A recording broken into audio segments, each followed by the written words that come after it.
और वहीं ईआरसीपी पर मंत्री किरोड़ी लाल मीणा का बड़ा बयान सामने आ गया है। ईआरसीपी का मूर्त रूप लेना सपना साकार होने जैसा है। बड़ी बातें ये मंत्री किरोड़ी लाल मीणा ने ईआरसीपी पर बोली हैं। उनका कहना है कि पूर्वी राजस्थान की जीवनदायिनी परियोजना लाने की मांग हमेशा से उठाता रहा हूं। मुझे संतुष्टि है कि मेरे जीते जी ईआरसीपी आकार ले लेगी। मोदी जी की एक और गारंटी पूरी, बधाई राजस्थान। तो मंत्री किरोड़ी लाल मीणा का बड़ा बयान इस समय आपको बता रहे हैं। बड़ी खबर आपको ईआरसीपी पर मंत्री किरोड़ी लाल मीणा का बड़ा बयान आया है। साफ तौर पर उन्होंने कह दिया कि मेरे जीते जी एक और सपना साकार हो गया। राजस्थान को बधाई भी दी ईआरसीपी पर मध्य प्रदेश और राजस्थान के बीच में एमओयू साइन होने पर। कोटा की डाउन स्ट्रीम से लेकर धौलपुर तक चंबल का पानी बहकर बेकार ही समुद्र में चला जाता है और ये वर्षों से ऐसा होता आ रहा था। ये पानी पूर्वी राजस्थान के जिलों में आए, इसके लिए मैं 89 से लड़ाई लड़ रहा हूँ, संघर्ष कर रहा हूँ। और पिछली वसुंधरा सरकार ने एक पूर्वी राजस्थान नहर परियोजना केंद्र को भेजी थी, जो गहलोत सरकार में आगे नहीं बढ़ सकी, मूर्त रूप नहीं ले सकी। किंतु आज मोदी जी ने इसको राष्ट्रीय परियोजना घोषित कर दिया, जिसके कारण केवल राज्य को, राजस्थान को 10% राशि देनी पड़ेगी और 90% राशि केंद्र वहन करेगी। इससे हमारे पूर्वी राजस्थान की एक नई आस, पूर्वी राजस्थान के किसानों की तकदीर को, भाग्य को खोलने का काम नरेंद्र मोदी जी ने किया है। और इससे जो जितने भी बांध वंचित रह गए थे इन 13 जिलों के, उनको भी जोड़ा जा रहा है। इस योजना से करीबन 2,10,000 हेक्टेयर अतिरिक्त भूमि सिंचित होगी और इंडस्ट्रीज के लिए, कॉरिडोर के लिए और पीने के लिए भी पानी मिलेगा। मेरे को बड़ी खुशी है।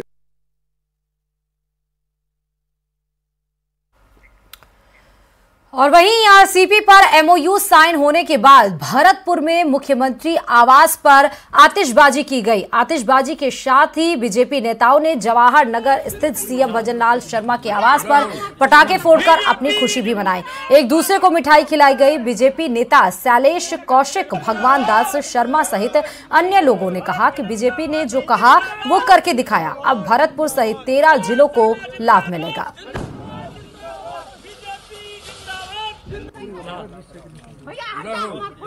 ईआरसीपी के जरिए पानी पहुंचेगा। बीजेपी कार्यकर्ताओं ने मुख्यमंत्री आवास के सामने खुशी जाहिर की है, पटाखे चला करके एक दूसरे को मिठाई खिलाई है। बात करेंगे इनसे, किस तरह की खुशी जो है वो आज देखने को मिल रही है। देखिए, निश्चित रूप से विधानसभा चुनावों के दौरान देश के यशस्वी प्रधानमंत्री नरेंद्र मोदी जी ने गारंटी दी थी, जो भारतीय जनता पार्टी का संकल्प पत्र में जो वादे किए थे, उनमें से कई वादे माननीय मुख्यमंत्री भजनलाल शर्मा जी के नेतृत्व में पूरे किए जा चुके हैं। चाहे एसआईटी का गठन हो, चाहे रीट का मामला हो। और आज एक ऐतिहासिक निर्णय, एक ऐतिहासिक एमओयू राजस्थान और मध्य प्रदेश के मुख्यमंत्री के बीच साइन हुआ है, जिससे जो लंबे समय से एक मांग चली आ रही थी ईआरसीपी की, वो उस योजना आज धरातल पर उतरेगी और दोनों ही राज्यों के जो सीमावर्ती जिले हैं उनको निश्चित पानी का लाभ होगा। इसके लिए हम सभी कार्यकर्ता विशेष रूप से माननीय प्रधानमंत्री जी और माननीय यशस्वी देश राजस्थान के मुख्यमंत्री भजनलाल शर्मा जी को आभार व्यक्त करते हैं। लंबे समय से आप कांग्रेस की सरकार थी तो घिरते चले आ रहे थे कि लोगों को गुमराह किया जा रहा है। अब उसको लेकर के किस तरह जो है एक ऐतिहासिक जो पल है उसको आप किस तरह देखते हैं? आज भरतपुर सहित 13 जिलों के लिए बहुत खुशी का दिन है, क्योंकि आज मध्य प्रदेश सरकार और राजस्थान सरकार द्वारा जो एमओयू किया जा रहा है, वो उससे राजस्थान के पूर्वी अंचल को पानी की पूरी व्यवस्था होगी, जिससे किसानों के लिए, खेती के लिए पानी मिलेगा, पब्लिक के लिए पीने के लिए पानी मिलेगा। बिल्कुल। तो चुनाव भी है, लोकसभा चुनाव आने वाले हैं और उससे पहले एक मास्टर स्ट्रोक इसे कहा जा सकता है, इसको लेकर के आप क्या कहेंगे? देखो, कांग्रेस सरकार पिछले 5 साल से पूरी राजस्थान की जनता को गुमराह कर रही थी और बार बार कह रही थी कि बीजेपी इसमें काम नहीं कर रही है, लेकिन ये सत्यापित हो गया कि बीजेपी इसको लगातार करना चाह रही थी। लेकिन कांग्रेस के पास ये मुद्दा इस तरीके का था कि बीजेपी को घेरने की कोशिश कर रही थी, लेकिन चुनाव भी हार गई और अब लोकसभा चुनाव भी हारेगी। पूरे राजस्थान में और खासकर इन 13 जिलों में जो पूर्वी राजस्थान के 13,000 उनमें खुशी की लहर है और हम सब ने यहाँ सीएम हाउस पर भी मिठाई और पटाखे चला करके खुशी व्यक्त कर रहे हैं। तो बिल्कुल बीजेपी कार्यकर्ताओं ने यहाँ पर मिठाई खिलाई है एक दूसरे को और पटाखे चला करके खुशी जाहिर की है और ये पूर्वी राजस्थान के लिए एक ऐतिहासिक फैसला होगा। कैमरा पर्सन मनीष के साथ दीपक पुरी, न्यूज 18 भरतपुर। और वहीं आपको प्रदेश भर में एमओयू साइन होने के बाद जश्न देखने को भी मिल रहा है। जयपुर से लेकर करौली, टोंक, दौसा और भरतपुर समेत कई जिलों में बीजेपी के कार्यकर्ताओं ने जश्न मनाया है। बीजेपी कार्यकर्ता एक दूसरे को मिठाइयां बांटकर पटाखे भी फोड़े। फिर चाहे वो करौली हो, वो टोंक हो, दौसा हो या भरतपुर, ये सभी जिले हैं जो सीधे तौर पर 13 जिलों में आते हैं जो ईआरसीपी यानी कि ईस्टर्न राजस्थान कैनाल प्रोजेक्ट से सीधे प्रभावित होते हैं और इसीलिए काफी लंबे अरसों से ये इंतजार था इन तमाम लोगों को कि ये परियोजना जल्द से जल्द इसको लागू किया जाए, इस पर अमल किया जाए, काम हो और सीधे तौर पर चाहे वो सिंचाई के लिए पानी हो, चाहे वो पीने का पानी हो, वो हम जो पानी के लिए तरस रहे हैं वो पानी के लिए हमें ना तरसना पड़े। और वो अब इंतजार की घड़ियां लगभग खत्म हो चुकी हैं। एमओयू क्योंकि दोनों प्रदेशों के बीच में साइन हो चुका है और 26 जिले, 13 जिले राजस्थान के, 13 जिले मध्य प्रदेश के जो प्रभावित होते हैं उन सबको पानी अब मिलने जा रहा है। प्रधानमंत्री नरेंद्र मोदी का जो सपना हर घर नल और जल के नेतृत्व में एक कदम और राजस्थान और मध्य प्रदेश आगे बढ़ गया।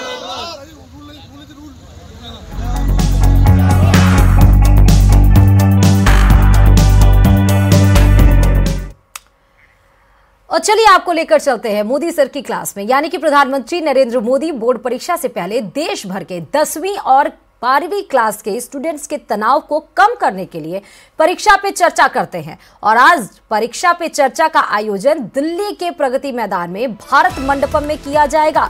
बड़ी खबर आपको इस बीच में बता रहे हैं कि बच्चों को स्ट्रेस को दूर करने के लिए प्रधानमंत्री नरेंद्र मोदी की आज जो क्लास होगी, स्ट्रेस दूर करने का जो मंत्र दिया जाएगा उसका ये 7वां सीजन होगा। आज प्रधानमंत्री नरेंद्र मोदी बच्चे को किस तरह एग्जाम में बैठा जाए, किस तरह मेंटल कंडीशन आपकी होनी चाहिए, बिल्कुल आप स्ट्रेस नहीं ले, तैयारियां किस तरह करें, अगर अंतिम क्षण तक किसी बच्चे की तैयारी नहीं भी हो पाई है तो उस समय कैसे अपने मानसिक संतुलन को बैलेंस रखें, उसकी तैयारी करें।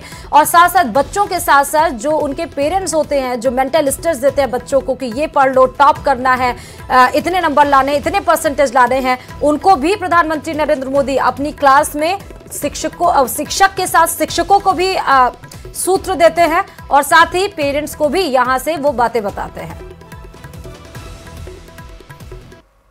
सबसे पहले तो मैं आपको बधाई देता हूं। परीक्षा पे चर्चा मेरी भी परीक्षा है। प्रधानमंत्री नरेंद्र मोदी एक बार फिर छात्रों से संवाद करने जा रहे हैं। सफलता के सूत्र और कैसे परीक्षा के तनाव को हैंडल करना है, ये खुद बच्चों से संवाद कर पीएम मोदी बच्चों से साझा करेंगे। परीक्षा पे चर्चा 2024 के लिए 2 करोड़ से ज्यादा छात्रों, अभिभावकों और शिक्षकों ने रजिस्ट्रेशन करवाया है। प्रधानमंत्री नरेंद्र मोदी सभी छात्रों को संबोधित कर परीक्षा पे चर्चा करेंगे। 2 करोड़ 26 लाख छात्रों ने पीएम मोदी के परीक्षा पे चर्चा कार्यक्रम में रजिस्ट्रेशन करवाया है।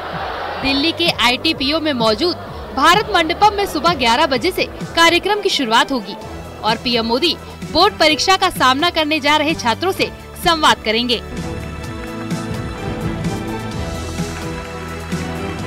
लोग होते हैं। प्रधानमंत्री मोदी इस कार्यक्रम में छात्रों, शिक्षकों और अभिभावकों से परीक्षा और शिक्षा क्षेत्र से जुड़ी तमाम चुनौतियों पर बातचीत करेंगे। कार्यक्रम के दौरान पीएम मोदी परीक्षा की तैयारी से जुड़ी चुनौतियों से निपटने की सलाह देंगे। साथ ही छात्रों, शिक्षकों और अभिभावकों के कुछ खास सवालों के जवाब भी देंगे। कुछ चयनित स्टूडेंट्स को पीएम मोदी की किताब एग्जाम वॉरियर्स भी दी जाएगी। सप्ताह में एक दिन मेरा डिजिटल फास्टिंग होगा। नो डिजिटल डिवाइस, मैं किसी को हाथ नहीं लगाऊंगा। कार्यक्रम के दौरान लगभग 4000 लोग प्रधानमंत्री के साथ बातचीत करेंगे। वहीं एकलव्य मॉडल आवासीय विद्यालय के 100 स्टूडेंट्स पहली बार कार्यक्रम में शामिल होंगे। पिछले साल कुल 38,80,000 छात्रों ने कार्यक्रम में शामिल होने के लिए रजिस्ट्रेशन कराया था। कार्यक्रम का आयोजन शिक्षा मंत्रालय के स्कूल एवं साक्षरता विभाग की ओर से किया जाता है।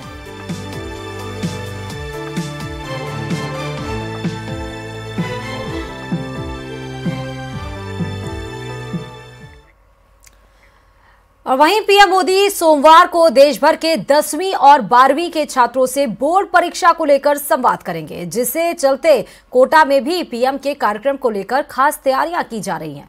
मौके पर मौजूद हमारे संवाददाता हिमांशु मित्तल ने तैयारियों का जायजा लिया। देखिए हमारी रिपोर्ट। जब भी बोर्ड एग्जाम आते हैं निश्चित तौर पर थोड़ा सा मन में खलबली जरूर मचती है, थोड़ा सा तनाव जरूर जाग जाता है, लेकिन इन सब के बीच में देश के प्रधानमंत्री लगातार बोर्ड एग्जाम से पहले उन स्टूडेंट के बीच में आते हैं जो बोर्ड एग्जाम में बैठने वाले हैं और उनके स्ट्रेस लेवल को कम करने की कोशिश करते हैं। एक बार फिर प्रधानमंत्री नरेंद्र मोदी ऐसे ही स्टूडेंट से मुखातिब होने वाले हैं।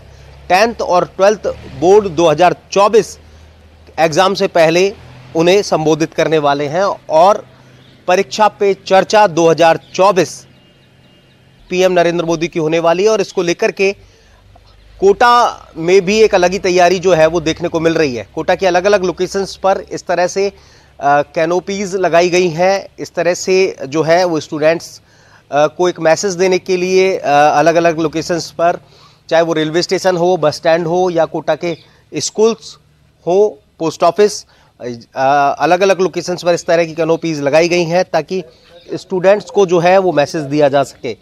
तो इसको लेकर के तैयारियां भी मोटे तौर पर की गई हैं अलग अलग लोकेशंस पर।